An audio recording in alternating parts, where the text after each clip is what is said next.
সুন্দরবনে জীবিকার সন্ধানে গিয়ে মৎস্যজীবীদের বাঘ কিংবা হাঙরের হামলার মুখে পড়া নতুন নয়।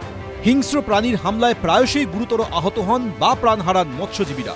বাঘের হানায় আহত বা মৃতদের পরিবার সরকারিভাবে আর্থিক সাহায্য পায়, কিন্তু হাঙরের হামলায় আহত বা মৃতদের পরিবার কোনো সরকারি সাহায্য পান না।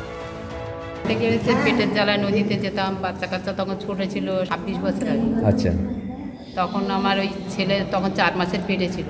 কামড়ে কাটার পরে গিরেনবাবুর কাছে ভর্তি হলাম। গোসাবার বাসিন্দা হাঙরের হামলায় গুরুতর আহত ও মৃতদের পরিবারকে আর্থিকভাবে সচ্ছল করতে এগিয়ে এলো Sundarban tiger widow welfare society ও সিস্টার নিবেদিতা বিশ্ববিদ্যালয়। 20 বছর আগে কামড়েছে, তাকে আর্থিক সাহায্য দেওয়া বা অনুদান দেওয়া ওইভাবে হয়তো সম্ভব না, কিন্তু এই সমস্ত মানুষগুলো তো সারাটা জীবন নষ্ট হয়ে গেল।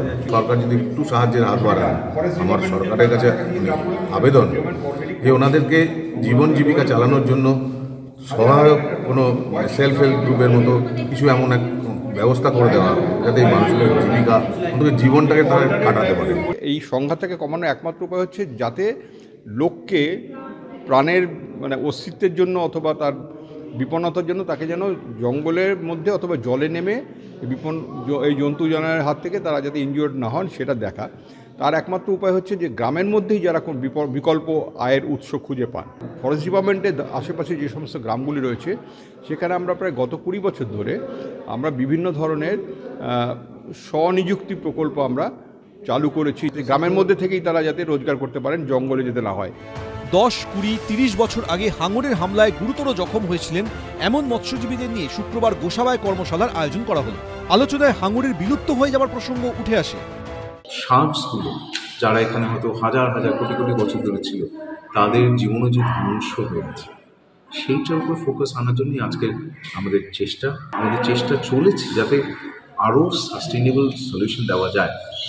যেহেতু আমরা জানি, দেখুন সুন্দরবনে সবাই বাঘ নিয়ে ইন্টারেস্টেড, কিন্তু তার সঙ্গে এরকম একটা ইম্পর্টেন্ট একটা জন্তু, যে ইম্পর্টেন্ট ফ্যামিলি শার্কস, সেইটা নিয়ে যে কোনো কাজ হয়নি বা খুবই কম হয়েছে, এবং অ্যাট দ্য সেম টাইম হাঙরের উপর রিসার্চ যাতে আরও বেশিভাবে বাড়ে।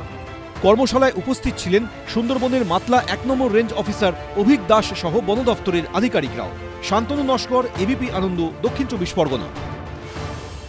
সত্য অন্তহীন, সত্যের খোঁজও তাই, সত্য সন্ধানে তাই আমরা অক্লান্ত, অকুতভয়। এবিপি আনন্দ নতুন ভাবনার প্রতীক, যা মনে মুক্ত, তথ্যে যুক্ত এবং যাবতীয় সীমানার বাঁধন থেকে মুক্ত। সীমা না শব্দটির মধ্যে লুকিয়ে আছে মানা শব্দটি, যেন চোখ রাঙানি এক অদৃশ্য ব্যানাজার, যা আটকে রাখে আমাদের এক ছোট্ট গণ্ডির মধ্যে। একমাত্র সঠিক খবরই গড়ে তুলবে এক মুক্ত সমাজ। সেই জগৎ গড়ার লক্ষ্যে কোনো সীমানার ঠুকুটি আমরা মানব না। এবিপি আনন্দ এগিয়ে থাকে, এগিয়ে রাখে।